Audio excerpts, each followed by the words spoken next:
I am resident of Colorado for YouTube. Joel Saints. That is my buddy Patrick McCray. That is my buddy Alan Gallant. We're here to continue our Star Wars movies reviews with Solo, a Star Wars story. This is directed by Ron Howard. Jonathan Cassaday and Lawrence Cassaday wrote this thing. Kasdan. Kasdan. Yeah. They're related. No, they are. Yeah. Lawrence Kasdan is the guy who wrote Empire Strikes Back. Yes. And Raiders of the Lost Ark. Based on characters by George Lucas. Cinematographer is Bradford Young. Music by John Powell and John Williams. So two composers here. No, basically, they used music I think that Williams had already written, and then the rest of it was new stuff. So yeah. Yes. Sometimes with movies you'll get two directors. Usually it's because it's not always because of production problems. It's sometimes the director will literally get sick and die. That happens. Wasn't the case. They got sick of the directors, and sometimes you have a second unit director that is so prominent that they get co-credit. So yeah. Release dates: May 10th, 2018, Los Angeles. May 25th, 2018, United States. Yeah, that's a big difference. Budget $365.7 million. Also 299.8 million. Box office $393 million. Okay, so no point. All right, guys, when did you first see this catastrophe, Patrick? Catastrophe, Julian, you come right out of the gate. On a double feature with a loved one, Jewel. No, I walked out of the theater that was showing this within the first 10 minutes, really, in June of the year that it came out. And then I later sort of saw it on video a couple of times. And it was better than I thought it would be. It was actually kind of charming here and there. Yeah, I'll get into more of that later, but yeah. Alan? I saw it first weekend. Went there with Lisa, and we saw it together, and we were not offended by this movie.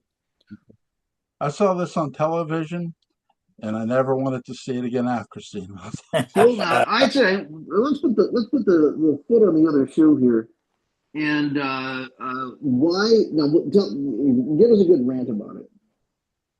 Okay, this has the same problem that Del Toro films have. I knew what was coming, and I saw no trailer because I didn't have to. This movie is so fucking predictable and so boring too. When he goes into the pit, I said, "Here's where he meets Chewie." Didn't even watch a trailer because they said the Beast. That's right. The Beast could be anything. It's not going to be B. Arthur.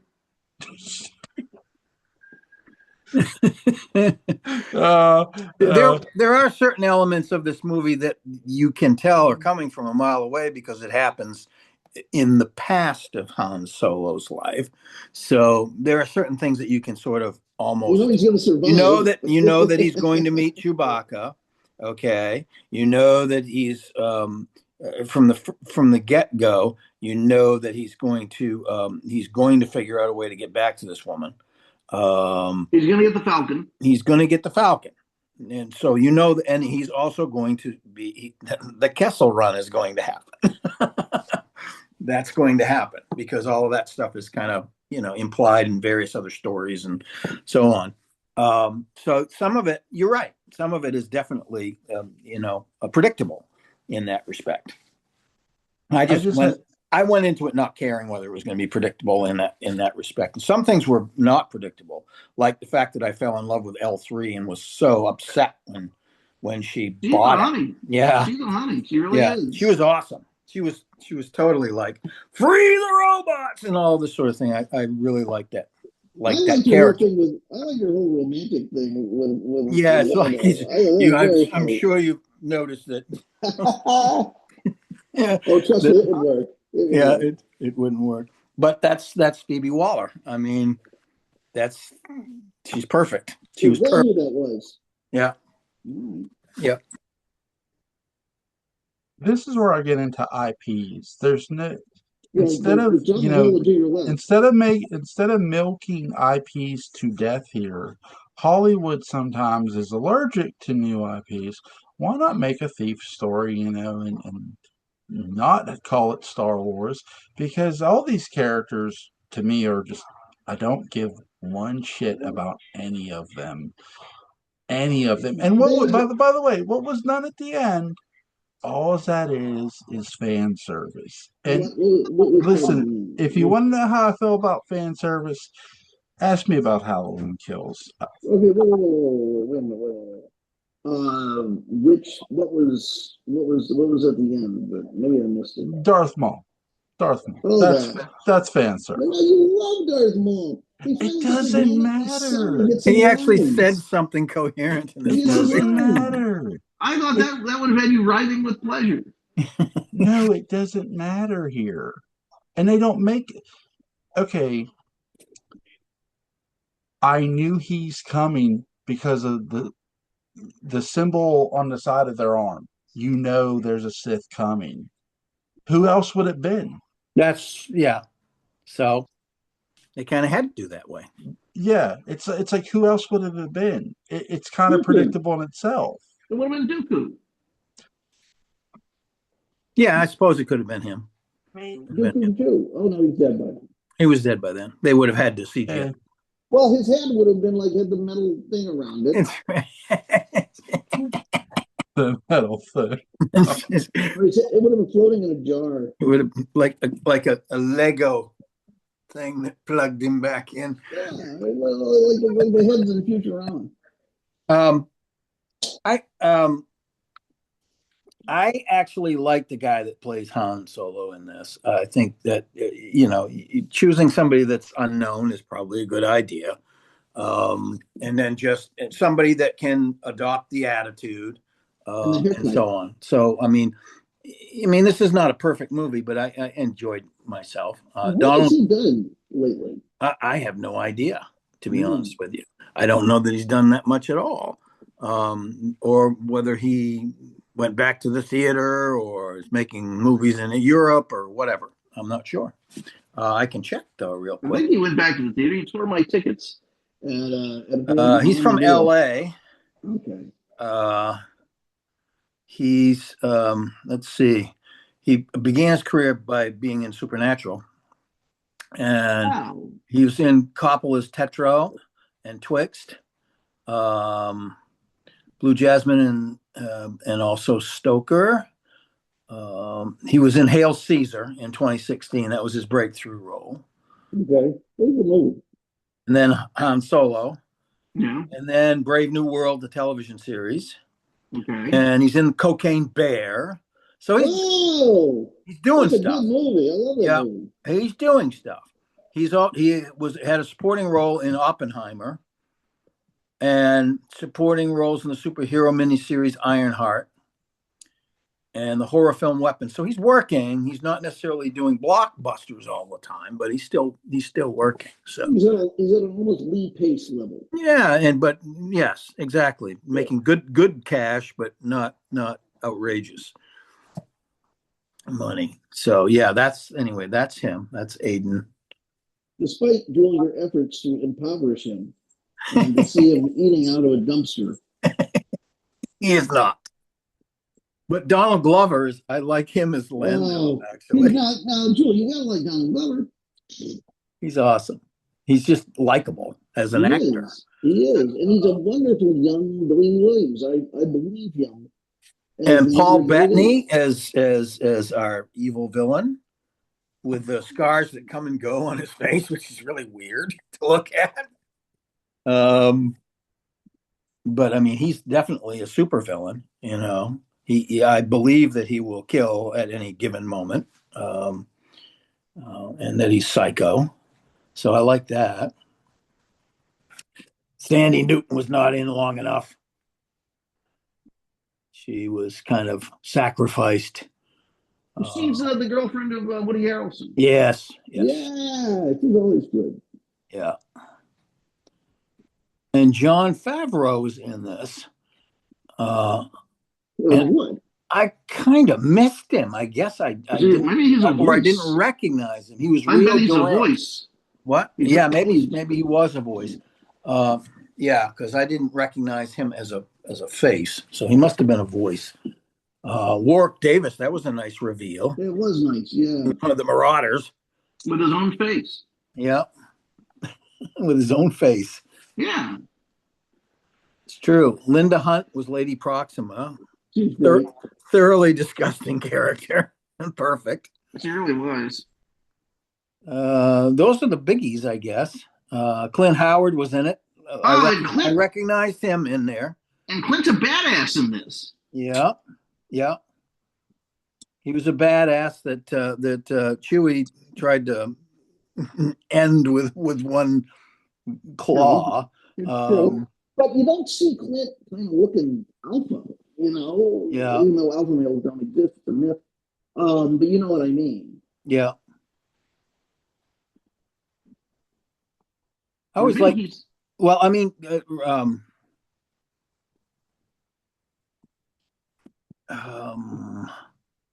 I want to say, well, Ron Howard directed it, so it's no surprise that Clint is in the movie. Well, sort of. He sort of directed it. They had like some brothers or somebody directing this at first. Yeah. And I guess it was just a disaster or something. I don't know. So Ron Howard came in and Ronnie came in, George's pal, and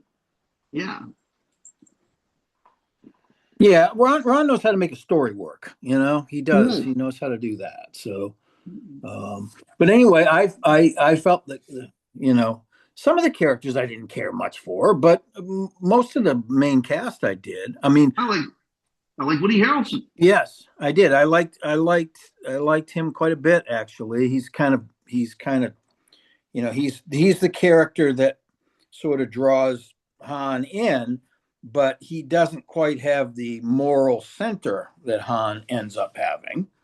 And he wants to. I think he wants to, but he just can't. He was too damaged as a kid or whatever. But he is a foil. Yes, he just can't bring himself to trust anybody because he's not trustworthy himself. So, but he has an interesting character. I thought he did a good job with that. Amelia Clarke, she kind of leaves me a little cold in this movie, and I like her in other stuff, but she kind of leaves me a little cold. But then again, she's also one of those sort of morally in a fog kind of characters. So I guess she's the girlfriend. She's the one he leaves behind on the planet in the beginning, and then she ends up being the villain's sidekick, and she ends up taking over the operation after he's dead. So she's kind of cold. she's ultimately Mahoney. Yeah. So, I mean, I couldn't get behind her, but then again, maybe you're not supposed to. So, but everybody else in the main cast, I enjoyed, rooted for the most part, except Paul Bettany. I root for him as a good actor, but not necessarily as the character he was playing. He's a good actor. Yeah. It's a well-cast movie. Yeah. Yeah, it is. I like it. Okay, Joel, more. Listen, I have nothing else to say about this shit movie. I don't like it. There's nothing I care about it for. There's nothing. Not to care. I don't. Well, I understand what you mean about the fan service and Darth Maul, but it's so quick, it's so brief that it doesn't really, for me anyway, it doesn't poison the water. If Disney had told me, hey, we're going to make this movie, we're going to make a movie called Thief about the video game Thief, that I'd watch, because it's a totally different thing.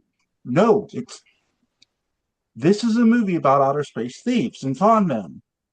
That's what this movie is about, in a sense. So, are you saying that the fact that they tried to make it a Star Wars movie is what offends you the most? No, what offends me most is I know the one character. I don't want to hear any more of his story. I don't care.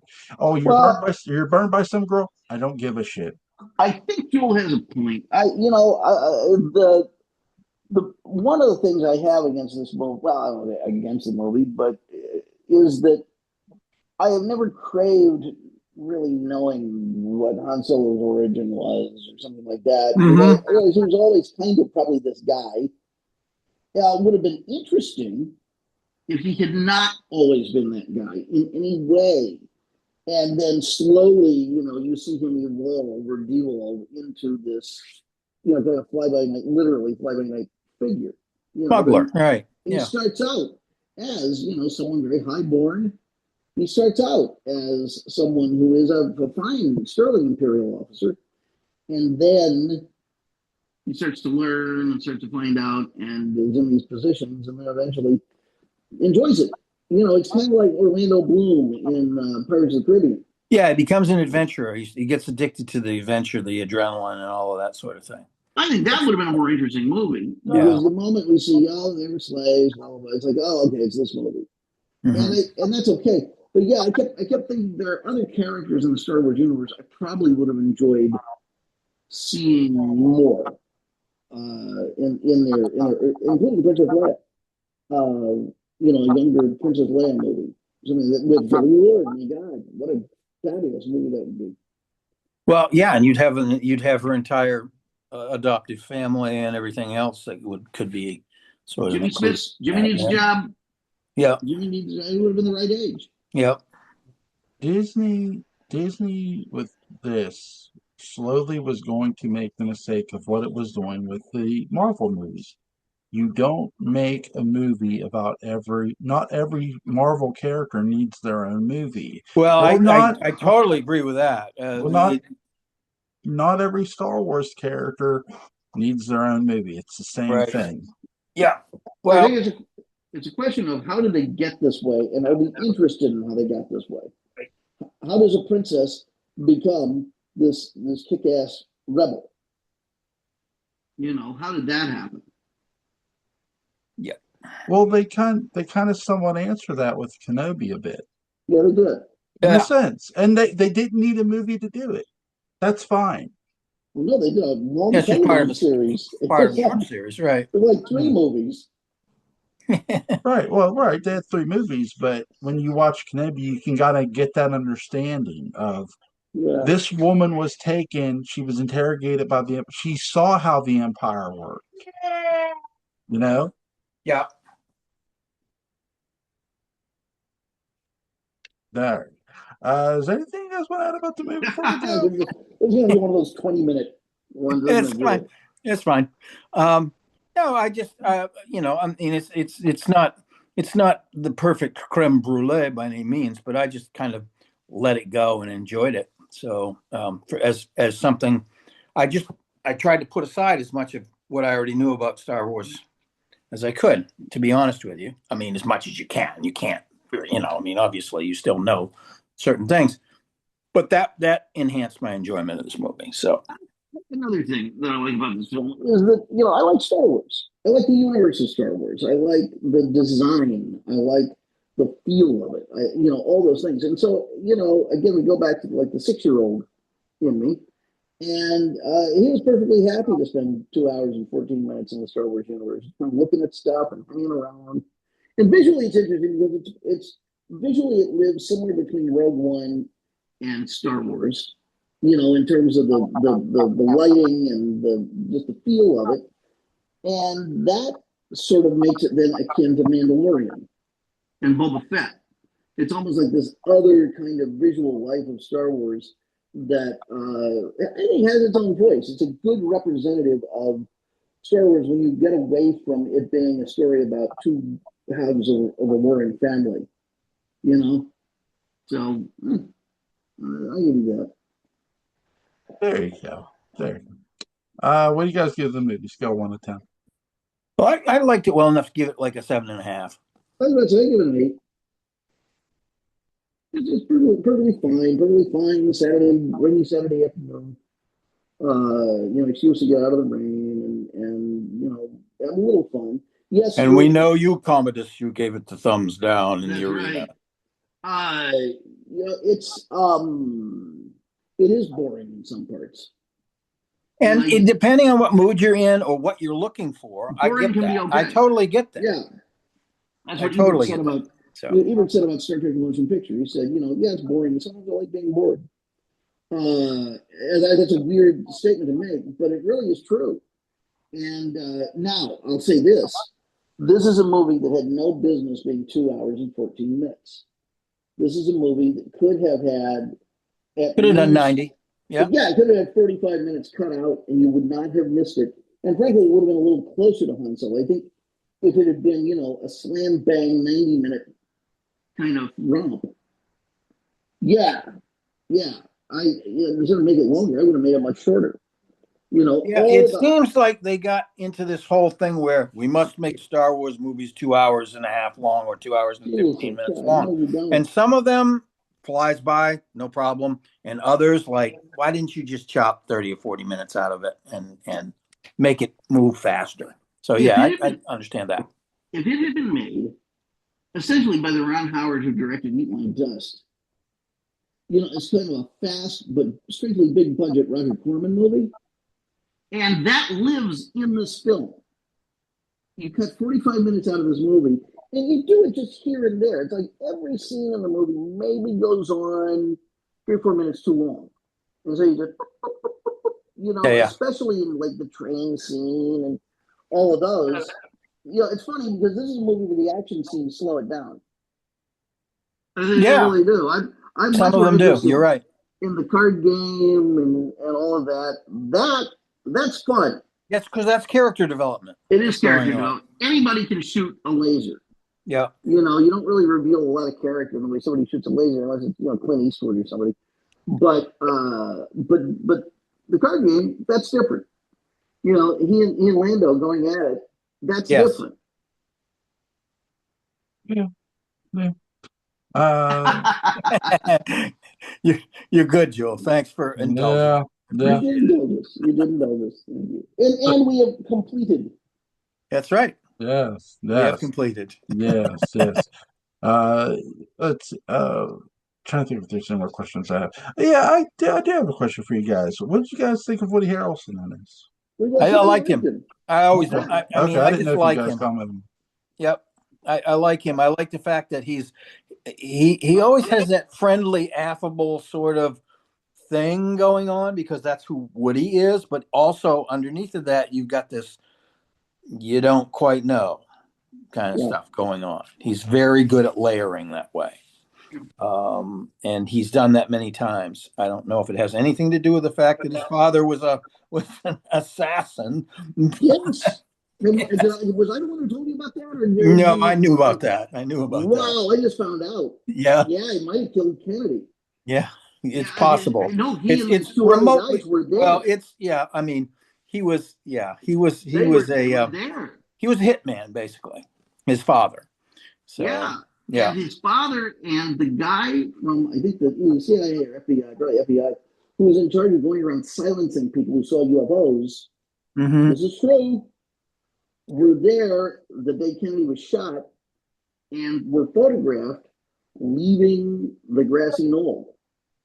And for a while, we didn't know who they were. And then, facial recognition and all that picked it up. Yeah, it was Woody Harrelson's dad. Yeah. Yikes. Yeah. And here's the weird thing. Kennedy allegedly was going to blow the whistle on all the UFO stuff. Everybody wants to say, oh, Kennedy wanted to get us out of Vietnam. Maybe. But he definitely wanted to open up, Blue Book and everything else and tell the truth about what the United States had. And that is now considered to be one of the leading theories as to why Kennedy was offed. Yeah. The theory that Momo got PO'd at him for screwing around with the mob after the mob helped him out in Chicago. Well, that still has some, stuff, and also the whole Cuba thing, because that's part of that. That was the fact that he blew Bay of Pigs probably pissed off the mob as much as anybody. The thing that I think when I think of the Kennedy assassination, I think of the scene in President's Ambulance, where all the different assassins are kind of lined up and they're all killed, and Severn Garden is at the end. Yeah, it's that. It's like a convention. Yeah, I mean, they were so-called hobos at the train station over the fence near the grassy knoll. I think that's who Woody Harrelson's dad was. That's who the three guys were. Yeah. Because when you see the photographs, they're not hobos. They're badly disguised people dressed up kind of like hobos. Like hobos, yeah. Yeah, but not really. But they have nice haircuts. Yes. And, yeah. And they don't look Y-Files. particularly dirty. Y-Files recently did a very good episode about that. Yeah. It's one of AJ's best. It's worth looking at. Cool. So, all right, guys. Tomorrow, I got to contact Butch to see if he's going to be available for Jeremiah Johnson, the Western. I've never seen it. It's on Tubi now. If we It don't end up doing that because Butch won't, if in case Butch isn't here, I have a backup plan. Have you guys seen The Curse of the Mummy's Tomb? No. Ooh, what year? 1964. Is that the Hammer one with Christopher Lee? Not sure. Hold on. Be willing to watch it anyway. I mean, it'd be classic horror. Yeah. That's stupid. Yeah, it might be a Hammer film, or it might be American International or something like that too. I think so. I think it's the Hammer Mummy thing that Christopher Lee made. Hey, Remy. I think. Speaking of mummies, there he is. Where is it? By the way, I've been watching these things today about Lego sets, about the really big Lego sets that they do. Oh yeah, they've got some ridiculously expensive kits now. I mean, I thought of something. Why do they get the Universal license and do Frankenstein's Lab with the all that stuff, or Dracula's Castle, Little Armadillo. I think they've gotten some Star Wars stuff over the years. Oh man, they have the Star Wars license up, down, and sideways. And they finally did an Enterprise. Yeah, it's the D. So who cares? But yeah, they did that, and they're coming out with a Star Trek original series Bridge this summer. Nobody's seen pictures of it. They really kept it under wraps. Awesome. But I'm definitely going to be awesome. Yep. But I was thinking of, if you've seen some of the really big castles and things that they do, imagine that as Dracula's castle. Yeah. I mean, they've done some pretty interesting. I mean, they've done super detailed ones of like the White House and stuff like that too. I mean, they're really detailed. The Titanic is amazing. Taj Mahal is amazing. The Roman Colosseum is breathtaking. I mean, they really, really, really are. It's a hobby you can spend a lot of money. Well, you can. They finally came out with $1,000 Lego set. Yeah. Which is a Death Star. Awesome. And it's a cutaway. So you can see all the decks inside of it and everything. Yeah. It's fantastic. It's really good. There was a guy who did a video. By the way, The Curse of the Mummy's Tomb, it doesn't have Christopher Lee in it. Okay, it's a different one. Okay. Well, there's a Curse of Frankenstein, I think, that has him in it. Oh yes. Is what you may be thinking of. But there was a guy who was on YouTube, and he lives in Romania, I think. He was out near Transylvania, and he was by Dracula's in the middle of winter. And he was saying about how isolated the place is. While filming it, he goes, nobody comes out here. So creepy. I knew somebody who ran the Circle K at Borgo Pass. Yeah. And that was a hell of a job. Can you imagine? 7-Eleven. They called it the Gypsy Stop, right? It's the only thing there. But it's staffed by Americans. And, just as disaffected as 7-Eleven employees here. Yeah. Now somebody needs to put like a gas station by Dracula's Castle and just be like, yeah, hey, it's right over there. Fuck. The Curse of the Mummy's Tomb is a Hammer production. Yeah. It's not. It doesn't have Chris Lee in it. He was in a Mummy movie earlier, I think, late 50s, earlier 60s. Mm-hmm. Joel, just out of curiosity, not that there's anything wrong with it, how did you decide to pick Curse of the Mummy's Tomb as your backup? What's that? How did you pick Curse of the Mummy's Tomb as your backup. I was thinking about it. Okay. Good answer. Perfectly reasonable. Something Yeah. there That kind of that and popped we in. that and I remember me and Alan talking about the Mummy for Dark Shadows. So Yeah, that's Yeah. true. That's Yeah. true. Especially Sure. when played by a young Danny DeVito. yeah, yeah. I try to remember these things. I try to. Cool. So you're good. You're good. So it's let us know as soon as you know. Yeah, Yeah. I'm So that we gonna can message. focus on either Jeremiah Johnson or Mummy's Tomb. Yeah, I'm gonna message because usually he has me message him about 12 o'clock. I'll message him then, Cool. Okay. and when he gets back to me, I'll message you guys. And if he says he can make it, we're doing Jeremiah Johnson. If he Sounds good. doesn't, Okay. we're doing the Curse of the Mummies too. Okay. I love it. So, Sweet. guys, I'll see you tomorrow for tomorrow night's video. Either way, Indeed. have a good rest of your night. All Link right. to Patrick McCray's Dark Shadows Day Book Unbound is going to be in the description box. Link to Alan Gallant YouTube channel. Colin's Port After Dark is going to be in the description box. Go check it out. You guys have a safe night. Joel, thank you so much. Thank you much, Joel. You're Bye. welcome. Have a good one, guys.